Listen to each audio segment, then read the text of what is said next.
Hello student, आज हम बिहारी के दोहे में आगे के दोहों का अध्ययन करेंगे।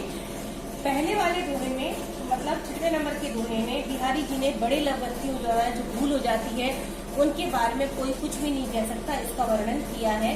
वे कहते हैं कि को कह सके बड़ेन सो, को कह सके यानी कौन कह सकता है, बड़ेन सो यानी बड़े व्यक्तियों से, लखे बड़ी या भूल, लखे यानी देख करके, बड़ी या भूल यानी उनकी बड़ी भूल को भी।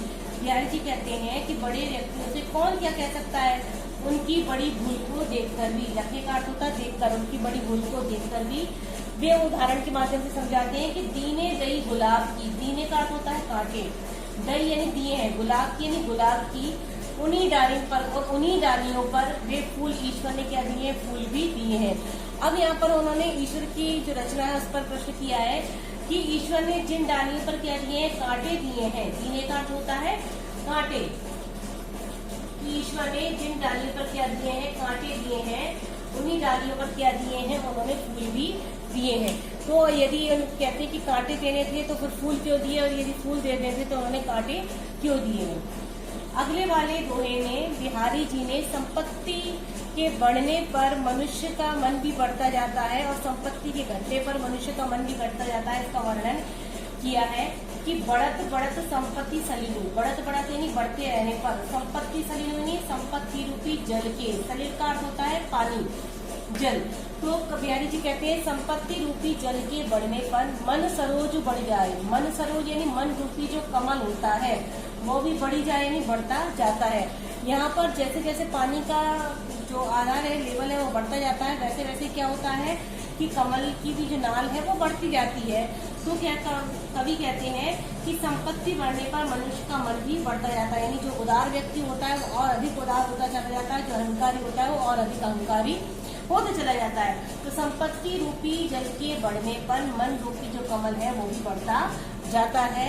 लेकिन घटत घटत सू न फिर घटे, घटत घटत यानी संपत्ति रूपी घटने पर, सू न फिर घटे, ये जो मन रूपी कमल है ये घटता नहीं है, बरु यानी बल्कि समूल कुमला है।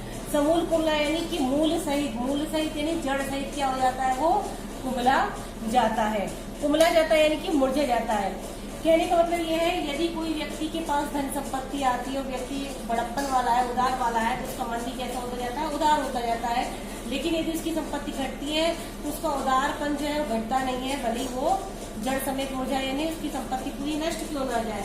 उसी प्रकार जो अहंकारी व्यक्ति होता है उसकी भी जो अहंकार है वो धन के साथ साथ बढ़ता जाता है, और धन समाप्त होने पर उसका अहंकार खत्म नहीं होता, भले ही उसका पूरा का पूरा धन नष्ट क्यों ना हो जाए। तो यहाँ पर कवि ने संपत्ति रूपी जल के बढ़ने पे मन रूपी सरोज के यानी कमल के बढ़ने का वर्णन किया है। ब्रज भाषा में एक सुंदर युक्ति का प्रकाशन यहाँ पर कवि ने किया है। अगले वाले दोहे में बिहारी जी कहते हैं कि बुरे व्यक्ति यदि अपनी बुराई त्याग भी देते हैं तो जो सच्चे व्यक्ति होते हैं वो आसानी से उन पर विश्वास नहीं रख पाते। वे कहते हैं कि बुरो बुराई जो तजे, बुरो यानी बुरा व्यक्ति, बुराई जो तजे यानी अपनी बुराई को त्याग भी दे, तो चित्तू खरो डरातू, तो यानी तो भी, चित्तू यानी मन, खरो यानी सच्चे व्यक्ति का, डरातू यानी डरता है। यदि बुरा व्यक्ति अपनी बुराई को तजे यानी त्याग भी दे तो जो सज्जन व्यक्ति होते हैं उनका मन क्या करता है, सज्जन व्यक्ति का मन जो होता है वो डरातू यानी डरता है। क्यों डरता है, उदाहरण देते हैं, जो निकलंकु मयंकु, जो यानी जिस प्रकार, निकलंकु यानी निष्कलंक, मयंकु यानी चंद्रमा को, लकी यानी देखकर, गने लोग उत्पातु, गने यानी गिनते हैं, लोग उत्पात यानी उत्पात होने की आशंका से ही लोग घिरे रहते हैं, यानी चंद्रमा के निष्कलंक होने पर भी लोग उसके उत्पात की, उपद्रव होने की आशंका से ही घिरे रहते हैं। अब यहाँ पर एक जो उक्ति है, लोकोक्ति है, कहावत है, उसका यहाँ पर एक वर्णन किया है कवि ने।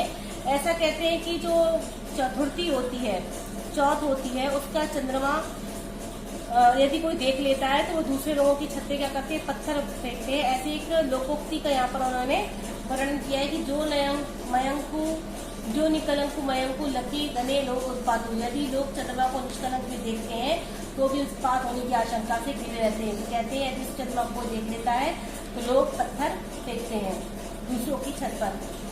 अब यहाँ पर अगले वाले दोहे में बिहारी जी कहते हैं कि जो लोग कम समय में थोड़े समय का सम्मान पाकर बहुत पाने लगते हैं उनके बारे में कहा है कि दिन 10 आदमी पाई के करिले आप खाने। यहाँ पर कौवे को सपोर्ट करते हुए व्यास कहते हैं कि दिन 10 आदमी पाई के, 10 दिन का जो तुम्हें आदर सम्मान मिल रहा है, करिले आप बखान से, हे कौवे तो क्या कर लो, अपना आप बखान, अपना वर्णन, अपनी प्रशंसा कर लो। जो लगी काग श्राद्ध प्रकु, हे कौवे जब तक ये श्राद्ध पकु यानी कि श्राद्ध पक्ष है तो लगी तऊ सम्मान, तब तक ही तुम्हारा क्या है, सम्मान है। जैसे ये श्राद्ध पक्ष खत्म हो जाएंगे वैसे ही तुम्हारा सम्मान भी खत्म हो जाएगा। यानी कभी काग को संकेत करते हुए उन लोगों से कहता है जो थोड़े दिनों के सम्मान को प्राप्त कर अपनी प्रशंसा स्वयं करने लगते हैं। कभी कहता है कि हे कौवे 10 दिन का आदर प्राप्त कर तुम अपनी प्रशंसा खूब कर लो, लेकिन इस बात का भी ध्यान रखो जिस दिन श्राद्ध पक्ष खत्म हो जाएगा तेरा सम्मान भी खत्म हो जाएगा, उसके बाद तुझे कोई भी नहीं पूछेगा। श्राद्ध पक्ष यानी कानागत की जो 15 दिन होते हैं उसमें कौवे का बहुत महत्व होता है। तो ऐसे जो तुच्छ व्यक्ति होते हैं जो थोड़े समय का सम्मान पाकर इतराने रखते हैं उनके ऊपर कभी यहाँ पर व्यंग करता है। अगले और अंतिम दोहे में कभी कहते हैं कि चाहे कोई बड़ा हो या छोटा हो, जो जिसकी जरूरत को पूरा कर देता है वही उसके लिए क्या हो जाता है, महान हो जाता है। तो अति अगाधु अति ओथ्रो, अति अगाधु, अगाधु का मतलब होता है गहरी, अति ओथ्रो यानी बहुत ज्यादा उथली, उथली का मतलब होता है पानी के नीचे की जो जमीन दिखती है उसे कहते हैं उथली। तो बहुत ज्यादा गहरी या बहुत ज्यादा उथली हो। नदी, कूप यानी कुआ, सरु यानी तालाब, बाई यानी बावड़ी। नदी, कुआ, तालाब और बावड़ी चाहे बहुत गहरी हो या उथली हो। सो ताकू सागरू, सो ताकू यानी वह उसके लिए सागर के समान है, जहाँ जा की प्यासी बुझाई, जहाँ जिसकी प्यास बुझ जाती है वह उसके लिए क्या है, सागर के समान है। तो चाहे वो बहुत छोटा हो चाहे वो बहुत बड़ा हो, जो जिसकी प्यास को बुझा देता है वही उसके लिए सागर के समान है। तो बिहारी जी के दोहे थे, ये नीति परक दोहे हैं, श्रृंगार रस का वर्णन है, उनमें इन दोहों में नीति संगत भाषा, नीति संगत बातें कही गई हैं और ब्रज भाषा है।